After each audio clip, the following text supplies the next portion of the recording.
안녕하세요. 하마터면 이런 것도 모르고 살 뻔했다. 저자 이동신입니다. 이번 시간에는 본인이나 식구들이 바깥에 나갔다가 어떤 원인에 의해서 몸을 다치거나 피해를 입었을 때 보상받을 수 있는 방법에 대해서 말씀을 드리겠습니다. 보통 그런 것들은 의무적 배상 책임보험에서 이루어지고, 또 2019년도에 그런 의무보험이 4개가 더 추가되었습니다. 그런 부분까지 좀 확인을 해보도록 할게요.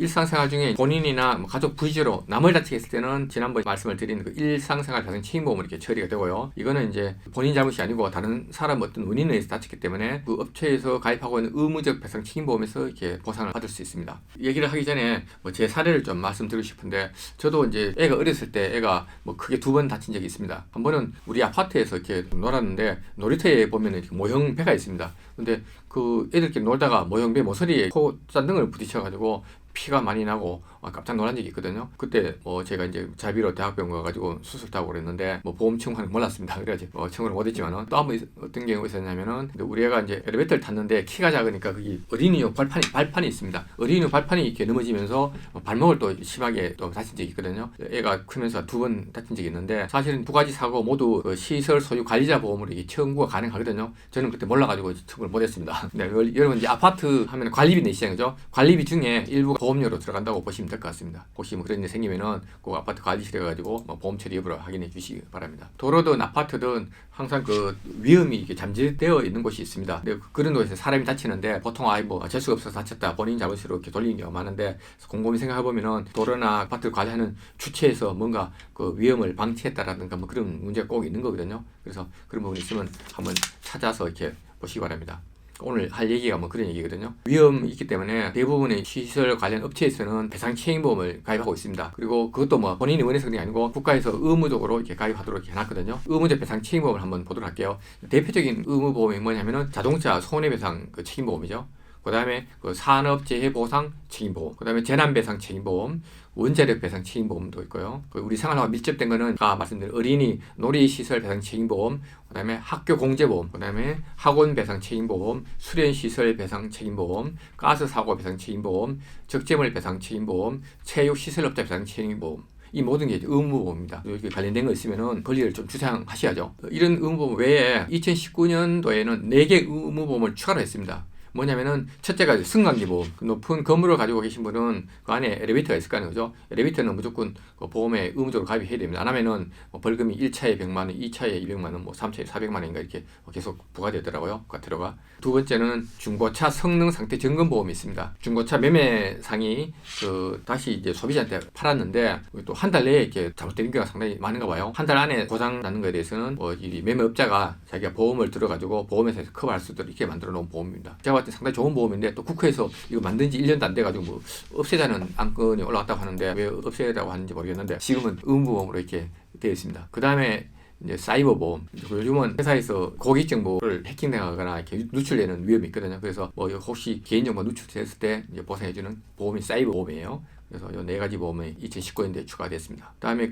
배상 책임보험 관련해서 또 질문이 받은 게 몇 개 있거든요. 사례를 가지고 한번 얘기를 해볼게요. 첫 번째 사례는 학교에서 현장 학습차 외부로 나왔다가 학생이 다친 거예요. 이런 경우에는 학교 공제보험으로 가능하죠. 그전에는 학교 공제보험이 학교 내에서 학생하고 교원 승우만 해줬었는데, 지금은 교원뿐만 아니라 제3자가 사고 났을 때 보상해 주는 거고, 그다음에 합의, 중재, 소송, 대행까지 보험사가 이렇게 대행할 수 있도록 보험을 가입하고 있습니다. 그다음에 현장 체험 학습 때문에 교회로 나갈 수도 있고, 사회 복지 사업 때문에 방과 후에 나갈 수도 있고, 이런 경우를 하더라도 학생하고 복지사, 교사, 제3행인 등이 사고 났을 때 보험 혜택을 청구할 수 있습니다. 두 번째 케이스는 지하철 공사장이나 일반 도로 포톨에 사고 났을 때 해당 지자체 배상 책임보험으로 이렇게 청구가 가능합니다. 일전에 제 친구 얘기를 했지만은 포토홀 같으면은 도로를 관리하고 있는 지자체를 찾아가지고 손해배상을 청구하면 되고, 지하철 같은 경우에는 지하철 공사라든가 아니면 거기 지자체에서 가입하고 있는 보험에다가 확인을 해서 청구를 하시면 될 거예요.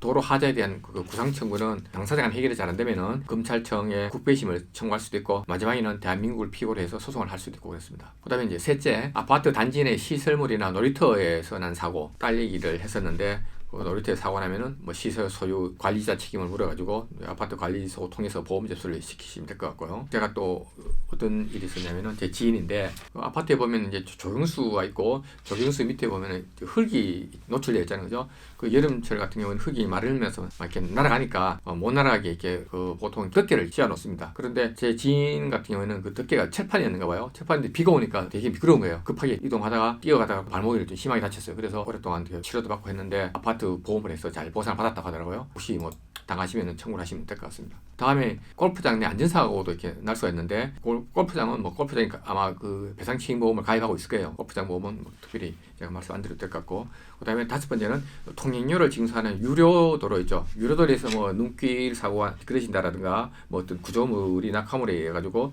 사고 난다 하실 경우에 통행료를 징수하는 사업체에다가 부담금을 청구하면 됩니다. 그 외에 이제 2020년 1월부터 서울시에서 시민안전보험을 일괄적으로 가입했거든요. 최고 한도는 1천만 원입니다. 1천만 원이고 등록된 외국인도 이렇게 가능하고 확인은 주민등록상으로 서울에 주소가 되어 있어야 됩니다. 그리고 보상되는 게 뭐냐면은 뭐 일사병, 열사병으로 인한 자연재해로 인한 사망을 이렇게 보상해주고, 두 번째는 폭발, 화재, 붕괴 사고를 보상해줍니다. 셋째는 대중이용 교통중 사고 보상해주고, 넷째는 강도를 당했을 때 강도 사고를 보상해주고, 마지막으로 스쿨존 내 교통사고를 보상해줍니다. 물론 가해자 보험이 있지만은 이것도 뭐 별도로 보상해주는 거니까 또 혹시 이런 사고를 당했으면은 서울시청에 확인을 하시면 될 것 같습니다. 뭐 보험회사가 뭐 좀 돈을 적게 준다고 뭐 도둑놈이라고 이렇게 욕을 먹기도 한데, 방금 말씀드린 것처럼 보험회사가 좋은 일도 많이 하거든요. 사실 뭐 보험이 안 들었을 경우에 뭐 이런 거 해서 보상 받으려면 상당히 힘들 겁니다. 대부분이 뭐 나몰라라 할 거고. 그런데 뭐 이거 보험금을 청구하려면 좀 알고 있어야 되거든요. 뭐 이런 사정을 본인이 잘 알아두셨다가 혹시 이웃에 이런 일 당하면은 얘기를 해주시고, 그래도 또 모르겠다 싶으시면 동영상 들어가셔가지고 자료가 남아 있으니까 문자창에다가 글을 남겨놓을 테니까 보시기 바랍니다.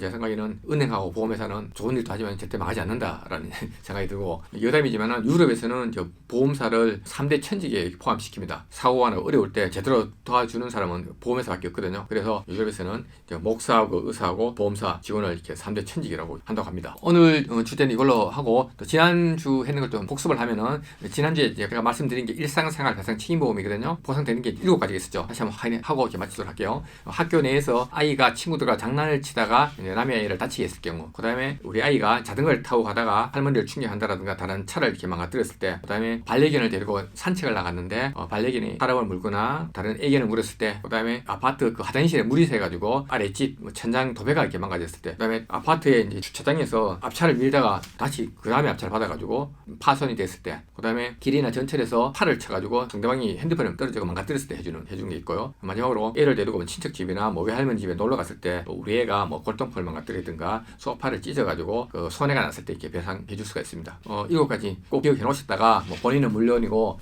이웃에서 이런 사고 나시면 조언해 주면 뭐 좋은 소리 들 것 같습니다. 오늘 또 강의 마음에 드시면 좋아요, 구독 부탁드립니다. 감사합니다.